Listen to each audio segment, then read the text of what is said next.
అసలు diabetic patients అందరికీ కూడా మీరు ఇచ్చే సలహా ఏంటి? అసలు డయాబెటికే రాకుండా ఉండాలంటే ఏం చేయాలో కూడా చెప్పండి.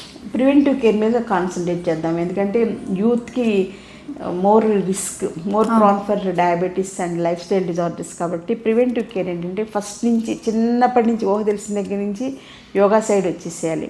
యోగాని పార్ట్ ఆఫ్ అవర్ లైఫ్. అంటే మన తెల్లారు లేస్తే టంగ్ క్లీనింగ్, మౌత్ ఎలా చేసుకుంటామో, స్నానం ఎలా చేస్తేనే బయటకు వస్తాం కదా. సో అలాగా, అంటే ఇప్పుడు కల్చర్ మారిపోయిందిలేండి. స్నానం చేయకుండా బట్టల మీద ఏదో స్ప్రే చేసేసుకుని తిరిగేస్తున్నారు. కానీ మన పద్ధతి ఏంటంటే తెల్లారు లేస్తే ఇవన్నీ జరిగితేనే మనకి ఆ రోజు దినం స్టార్ట్ అవుద్ది. కాబట్టి అలాగే యోగా కూడా కంపల్సరీగా చేసుకోవాలి. ఎవరి లెవెల్కి వాళ్ళు. చిన్నపిల్లలకి చేసుకోగలిగి కొన్ని ఉంటాయి. పసిపిల్లలు అంటే 5 years to 6 years నుంచి స్టార్ట్ చేసేయచ్చు యోగా. సో బాగా చేయగలిగిన వాళ్ళకి అడ్వాన్స్డ్ యోగా కూడా నేర్పించుకోవచ్చు. ఎవ్రీడే ఎవరికైనా సరే సింపుల్ ఏంటంటే సూర్య నమస్కారాలు 6 to 24 rounds చేసుకోవాలి. అంటే మన బాడీ స్టామినాని బట్టి, మన బాడీ మజిల్ స్ట్రెంత్ని బట్టి, మన ఏజ్ని బట్టి యోగా డాక్టర్స్ గైడెన్స్లోనే కేర్ అనేది తీసుకోవడం మంచిది. So yoga main important. అలాగే దాంతోపాటు ప్రాణాయామ, మెడిటేషన్ కూడా పార్ట్ ఆఫ్ అవర్ లైఫ్ తప్పనిసరిగా. ఈ రోజుల్లో మనం ఇంట్లో ఏ జబ్బునైనా సరే తగ్గించుకోవాలి, రాకుండా కేర్ తీసుకోవాలంటే ఈజీ, సింపుల్, ఎఫర్ట్లెస్, ప్రైస్లెస్ కూడా. ఒక్కసారి నేర్చుకుంటే ఒక 500-1000 ఇచ్చే ఎక్స్పర్ట్ కేర్లో ఇంకా మనం ఇంట్లో చేసుకోవడం కదా. ఎవరితోటి సంబంధం ఉండదు. మన బాడీకి మనమే డాక్టర్స్ అవుతాం. సో మనం ఎప్పుడు అలాగే ఉండాలి. మన శరీరానికి మనమే డాక్టర్స్. బయటకు వెళ్ళి మన పంచప్రాణాలను తీసుకెళ్ళి ఎక్కడో పెట్టామంటే రకరకాల ఇబ్బందులు రావచ్చు. మంచిదే ఒక్కొక్కసారి రిస్క్లో ఉన్నప్పుడు, కానీ ఇబ్బందులు ఉంటాయి. సో అలా కాకుండా యోగాని రెగ్యులర్గా చేసుకుంటూ ఉంటే బెస్ట్ ఆప్షన్. తర్వాత డైట్ కేర్.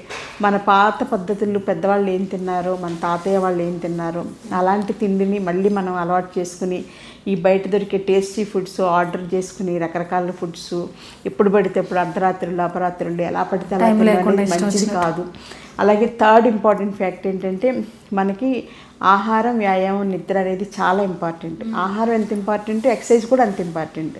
డయాబెటీస్ వాళ్ళకి రాకుండా ఉండాలంటే ఎక్సర్సైజ్ కంపల్సరీగా అలవాటు ఉండాలి. అలాగే నిద్ర చాలామంది మిస్ అయ్యేది ఇక్కడే. నిద్ర అనేది ఏదో ఆలోచన వస్తుంది, ఆలోచన నుంచి ఆలోచనలు మారిపోతాయి. ఆలోచనలు రకరకాల ఏయో గుడార్ బ్యాడ్ ఏడు గుర్తొస్తుంటాయి, చెత్త అంతాను. వాటన్నిటికీ నైట్ టైం పరిష్కారం చెయ్యం, కానీ అలా ఆలోచిస్తూనే ఉంటుంది బ్రెయిన్. పాపం ఆలోచించడం వల్ల 9 దాటిపోద్ది, 10 దాటిపోద్ది, 11 దాటిపోద్ది, పొడి కళ్ళు పడిపోతాయి, నిద్ర పడుతుంది. దాంతో తెల్లారేసరికి నీరసం. అదంతా కొన్నాళ్ళు అలా అయ్యేసరికి అంటే మెటబాలిక్ డిజార్డర్స్, డయాబెటీస్ లాంటి ప్రాబ్లమ్స్, ఒబెసిటీ లాంటి ప్రాబ్లమ్స్ ఇవన్నీ వస్తాయి. కాబట్టి ఈ 3 కరెక్ట్గా మేనేజ్ చేసుకోవాలి. ఆహారం, వ్యాయామం, నిద్ర. చిన్నప్పటి నుంచి పేరెంట్స్ పిల్లలకి భయపెట్టో, తిట్టో, కొట్టైనా ఒక డిసిప్లిన్, ఒక లైఫ్ మీద ఒక పద్ధతి అనేది అలవాటు చేయాలి. లేకపోతే గాలికి పెరిగినట్టుగా పెరిగి తండ్రి భయం లేకుండా, తల్లి భయం లేకుండా చేసి పెరిగితే వాళ్ళు ఇష్టం వచ్చినట్టు వాళ్ళు ఏవో తింటారు. వాళ్ళకి తెలియదు కదా, వాళ్ళ అనుభవం, వాళ్ళ జీవితం అంతా కలిపి ఇంత చిన్న సముద్రంలో ఇసుకరేణం అంతా. కానీ వాళ్ళ పేరెంట్స్కి ఎంతో ఉంటుంది, వాళ్ళ తాతలకి ఎంతో ఎక్స్పీరియన్స్ ఉంటుంది. సో వాళ్ళ దగ్గర నుంచి నేర్చుకోవాల్సినవి చాలా ఉంటాయి. కాబట్టి మన ఫ్రెండ్స్ ఎప్పుడు 60+ వాళ్ళు అయి ఉండాలి. అంటే నేను ఆల్రెడీ 60+లో ఉన్నాను. మామూలుగా మన 30s 20sలో ఉండగా కూడా మనకి 60+ వాళ్ళ ఫ్రెండ్స్ ఉంటే వాళ్ళ అనుభవాలు మన జీవితానికి చాలా ఉపయోగపడతాయి. కాబట్టి ఇప్పుడు ఏంటంటే పిల్లలకి అసలు 60+ వాళ్ళ దగ్గరికే రానివ్వట్లేదు ఎవరు కూడా. ఆ చేదస్తం మనం భరించలేము బాబాయ్, వద్దు బాబాయ్. బహుశా నా వీడియోస్ కూడా అందరూ చూస్తున్నారు లేదని నా డౌటే. నా చేదస్తం భరించలేము, చూడరేమో అనుకుంటాను. కానీ చూసిన వాళ్ళు అదృష్టవంతులు. అది మాత్రం నేను 100% చాలా నమ్మకంతో చెప్పగలను. సో అందుచేత ఏంటంటే ఇవన్నీ మన పాత పద్ధతులను తెచ్చుకోవాలి లైఫ్ స్టైల్లోకి. రోజు ఉసిరికాయ పచ్చడి తినడం, అది కూడా డయాబెటీస్కి బాగా పనిచేస్తుంది. అలాగే మనం ఇంట్లో దంచిన పసుపు వాడుకోవడం. బయట ప్యాకెట్స్ కలర్ యాడెడ్ వస్తున్నాయి కదా. సో పసుపులో కూడా ఇప్పుడు కుర్కుమిన్ ఎక్కువగా ఉండేవి.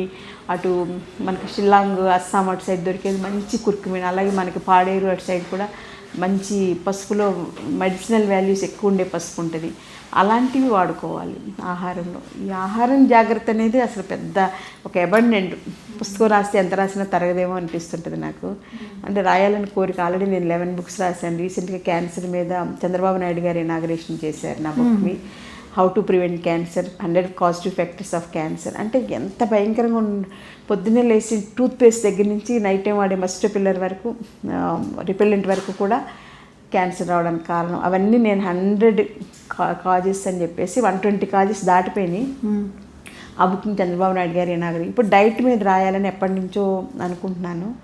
కొంచెం స్ట్రీమ్ లైన్ అయ్యాక అంటే నా హెల్త్ కూడా అనుకోకుండా ఒక 4 months నుంచి చాలా అసలు హోప్లెస్గా ఉందన్నమాట. లాస్ట్ టైం మన వీడియోస్ చేసినప్పుడు సివియర్ ఫీవర్ తోటి సఫర్ అవుతూ ఇంకా అప్పుడే కొంచెం ఫీవర్ నుంచి బయటపడుతూ వచ్చాను. కొంచెం ఆయాసం అవన్నీ కూడా లాస్ట్ టైం వీడియోస్లో ఉన్నాయన్నమాట.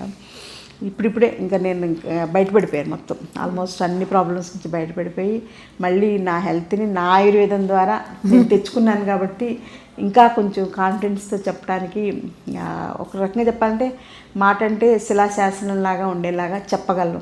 అందరూ అంటే భయంగా చెప్తారు, ఇలా చెయ్యండి తగ్గొచ్చు అలా చెప్తారు. నాకు అలా నచ్చదు.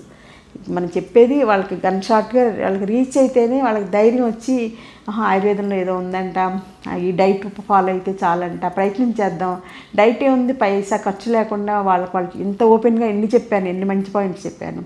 సో అవన్నీ ఫాలో అయితే చాలా అద్భుతం. ఏదైనా హోలిస్టిక్గానే తీసుకోవాలమ్మా. చాలామంది డయాబెటీస్ ఏంటంటే పేషెంట్సే వాళ్ళు నేను శ్రద్ధనం తింటున్నాను కదా, నేను యోగా చేస్తున్నాను కదా, నాకు డయాబెటీస్కి మందులు అక్కర్లేదులే అని వాళ్ళే చాప కింద నీరులాగా వ్యాధిని పెంచేసుకుంటారు. ఒక్కసారి కూడా టెస్టులు చేయించుకోరు. ఇంట్లో వాళ్ళ మీద కోపం, వాళ్ళు చేయించుకోవాలని వాళ్ళు చేస్తే బాగుండని ఎక్స్పెక్ట్ చేస్తాం మన పార్ట్నర్స్. వాళ్ళు పట్టించుకునే స్టేజ్లో ఉండకపోవచ్చు, కానీ దెబ్బతిన్నది మన బాడీ కదా. కాబట్టి మనకు చాలా ఇంపార్టెంట్. భగవద్గీతలో కూడా స్వధర్మమే చాలా ముఖ్యం అని చెప్తారు. పరధర్మం కన్నా మనం పరులకు సేవ చేయడం, పేషెంట్స్కి సేవ చేయడం నాకు చాలా ఆనందం వస్తుంది అనుకుంటాం. కానీ నా శరీరం ఎంత డ్యామేజ్ అవుతుంది అనేది ఈ 4 నెలల్లో నాకు అర్థమైందనమాట. సో అందుచేత ఎవరికి వాళ్ళ ఆరోగ్యం బాగుండేలాగా టెస్టులు చేసుకుంటే, డయాబెటీస్ అనేది ఎప్పటికప్పుడు టెస్టులు చేసుకుంటే మనకి రీడింగ్ కనబడుతుంది. అప్పుడు మంచి డాక్టర్, సీనియర్ డాక్టర్ గారి దగ్గరికి వెళ్తే వాళ్ళు మంచి మందులు ఇస్తారు. చాలామంది ఏం చేస్తారంటే వ్యాధిని అంతా విపరీతంగా పెంచేసుకుని చాలా మంచి మందులు వచ్చినట్టే కదండి, పవర్ఫుల్ మందులు వచ్చినట్టే కదా షుగర్కి, అది ఇచ్చేసేయండి, వీళ్ళే సజెస్ట్ చేసేస్తారు. లేకపోతే ఎప్పటి నుంచో ఉన్న డయాబెటీస్ని నేను మనం టెస్ట్ చేసుకున్నానండి, ఏమీ లేదు, నాకు షుగర్ ఏం లేదు అని వాళ్ళే ఫాల్స్గా చెప్పేసుకుంటారు డాక్టర్స్కి. సో అదంతా కరెక్ట్ కాదు. కరెక్ట్గా ముందు యూరిన్ టెస్ట్ చేసుకోవాలి, తర్వాత బ్లడ్ టెస్ట్ చేసుకోవాలి. బ్లడ్ టెస్ట్లో కూడా ఫాస్టింగ్ టెస్టు, పోస్ట్ యాండియల్ టెస్టు, వాటి లెక్కలు ఉంటాయి కదా. 100 mg లోపల ఉంటే ఫాస్టింగ్ ఓకే, 100 mg దాటిందంటే డయాబెటీస్ ఉందండి. HbA1c అది కూడా 5.76 లోపల ఉంటే ఓకే, 6 దాటిందంటే డయాబెటీస్ ఉన్నట్టే. అలాగే కొంతమందికి ప్రెగ్నెన్సీ పీరియడ్లో వాళ్ళు వాడే మందుల వలన షుగర్ పెరగవచ్చు, కొన్ని యాంటీబయాటిక్స్ వాడడం వలన పెరగవచ్చు, కొన్ని స్టెరాయిడ్స్ వాడడం వలన పెరగవచ్చు. డయాబెటీస్ ఉంది కదా అని ఊరికే మందులు వేసేసుకుంటే వాళ్ళకి ఆ టైంలో ఉంటుంది, తర్వాత ఉండకపోవచ్చు. అప్పుడు షుగర్ తగ్గిపోయి హైపోగ్లైసీమియా వల్ల షాక్లోకి వెళ్ళి పడిపోతారనమాట. సో షుగర్ అనేది చాలా రిస్క్ ప్రాబ్లం, మనం చేసుకోగలిగింది కాదు. తప్పనిసరిగా ఒక మంచి సీనియర్ డయాబెటీస్ స్పెషలిస్ట్ డాక్టర్ కేర్లో ఉండాలి. అలాగే రికార్డు కూడా పెట్టుకోవాలి. లాస్ట్ టైం 100 ఉందా, 50 ఉందా, 40 ఉందా, అన్ని రీడింగ్స్ ఉంటాయి కదా, అన్నీ చూసుకుంటూ చేసుకోకపోతే సడన్గా కోమాలోకి కూడా వెళ్ళిపోయే రిస్క్ ఉంది. అంటే షుగర్ ఎక్కువైనా కూడా కోమాలోకి వెళ్ళిపోతారు. అందుచేత అస్సలు ఆషామాషిగా తీసుకోకూడదు, చాలా జాగ్రత్తగా ఉండాలి. అలాగే ఆయుర్వేదం మందులు చంద్రప్రభావటి, నిషాములకి వాడుకుంటూ, తర్వాత diet care, yoga, exercise, sunlight కూడా పడేలాగా ఇవన్నీ చేసుకుంటే అలోపతి మెడిసిన్స్ ఊరికే చిన్న డోసు వాడుకుంటూ కూడా లైఫ్ని మనం మేనేజ్ చేసుకోవచ్చు. ఎందుకంటే ఆ మందులన్నిటి వలన మెట్ఫార్మిన్ వలన ఎంత సైడ్ ఎఫెక్ట్స్ అందరికీ తెలిసింది. న్యూరలాజికల్ డిజార్డర్స్ వస్తాయి, లివర్ ఫంక్షన్ ఫెయిల్ అయిపోతుంది, ఇలా చాలా ప్రాబ్లమ్స్ ఉన్నాయి. కాబట్టి చాలా తక్కువ వీలైతే అసలు అలోపతి మందులు పూర్తిగా ట్యాపర్ చేసేసి మానేసేసి ఓన్లీ ఆయుర్వేదాల్లో చంద్రప్రభావటి కానీ, ఇంకా నిషాములకి కానీ, ఇంకా కొన్ని కంపెనీలు ఎంత అద్భుతంగా తయారు చేస్తున్నాయి, అవి వేసుకున్నా కూడా చాలా డయాబెటీస్ అంటే నేరేడు చూర్ణం, ఇవన్నీ చాలా రకాల చూర్ణాలు ఉంటాయి, అవన్నీ కలిపి వాడుకోవచ్చు. అలాగే ఇంకా గుడూచి అంటాం మనం, గుడూచి చూర్ణం అంటాం, గుడూచి సత్తు అంటాం, తిప్పతీగ అంటాం. సో అది కూడా వాడినా కూడా డయాబెటీస్కి చాలా బాగా పనిచేస్తుంది. ఇట్లాగా కాకపోతే ఇప్పుడు దొరకట్లేదు, గుడూచి సత్తు అనేది దొరకట్లేదు. మామూలుగా గుడూచి మొక్క దొరుకుతుంది, అది కూడా మనం ఎక్కడో దొరికింది కదా అని తెచ్చుకుని చేసుకోవడం కాదు, డాక్టర్స్ చూపించి ఇదేనా అని అడిగితే ఎవరు కూడా అబద్ధం చెప్పరు కదా.